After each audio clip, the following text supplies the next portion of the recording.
is to say, okay, look, the second option doesn't seem so bad. The second option is, we call this the land of Israel, right? Israel denies that it has an occupation. Since 1967, Israel formally, officially, denies it has an occupation because Israel says, this is our country. How can you occupy your own country? There's no occupation. We've built 250 settlements. We've made this by our own hand one country. So let's go with the flow. Let's go with it. Fine. This is now one country. Call it Israel. Okay? One country. Now, the problem is, you've got to give the Palestinians citizenship. After all, Israel's the only democracy in the Middle East, right? Well, you can't do that. Because if you give those 4 million Palestinians citizenship, you can't have a Jewish country anymore. So that's out.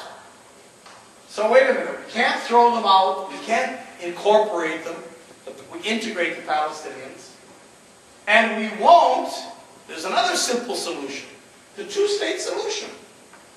Everybody seems to agree to it. Israel stays on 78% of the land.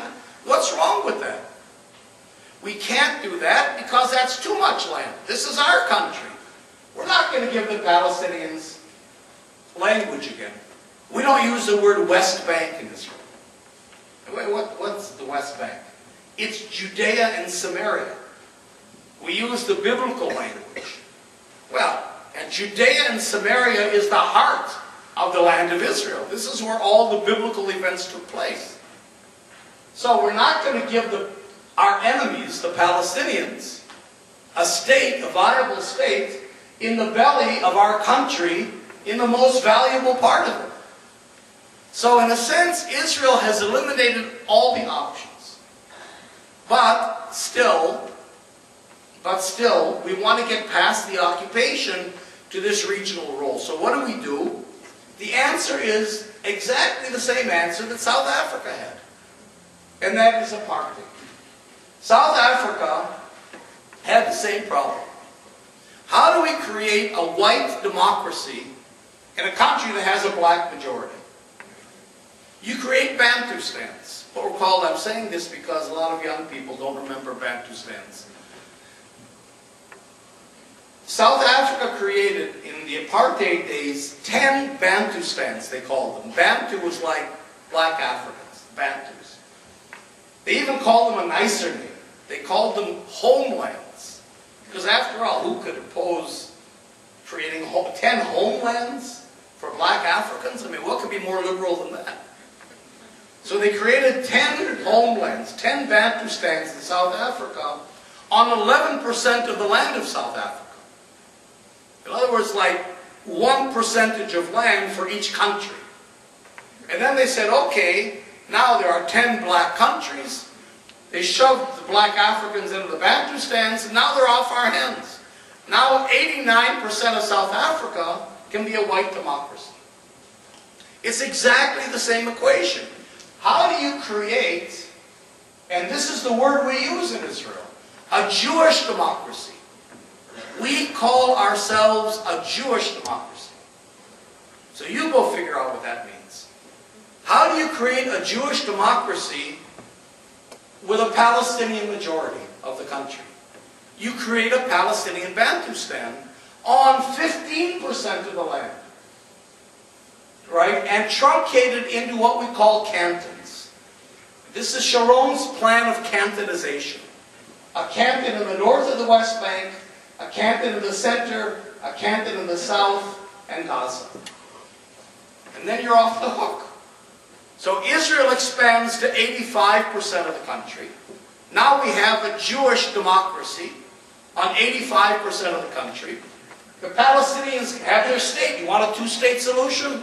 Here's a two-state solution. Right? We accept the roadmap idea with a few modifications. It leaves us in control of the entire country. It leaves us in control of the border with Jordan, and I would say the border with Egypt. The Palestinian state will never get an unsupervised border with an Arab country. Israel controls the freedom of movement. It controls the richest agricultural land, 100% of the water, the greater Jerusalem area, which means Israel cuts the economic, cultural, religious, and political heart out of any Palestinian state. Israel even controls the airspace, kind of locking the Palestinians into this sort of a cage. So that's the solution that we're trying to get today, and we have a political process for it.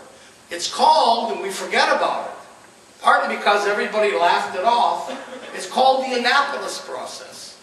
It was convened by Condoleezza Rice in December 2007. And it's still the political process. It's never been changed. It's never been repudiated. The Annapolis process is exactly this. Israel has come in with what it calls its convergence plan to converge the settlements into major settlement blocks. I'll show you in a second. And everything's in place. We have the convergence plan. We have the political process called the Annapolis process. We have American support. We have European complicity. I'll say this, it's hard to say. We have our collaborator.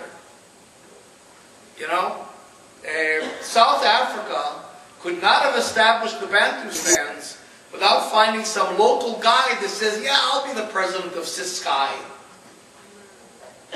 We have our local collaborator, Rashid Khalidi. He just wrote an article in Electronic Intifada. It was called the Palestinian Collaboration Authority. You know, we've armed Abbas, Abu Mazen. He's been armed by Israel and the United States with his own militia, trained by General Dayton.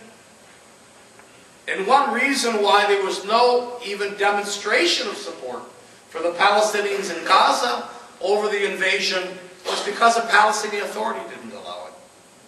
So that's in place. I'll go further. Mubarak's in place. Mubarak of Egypt, not to mention Abdallah. Mubarak said,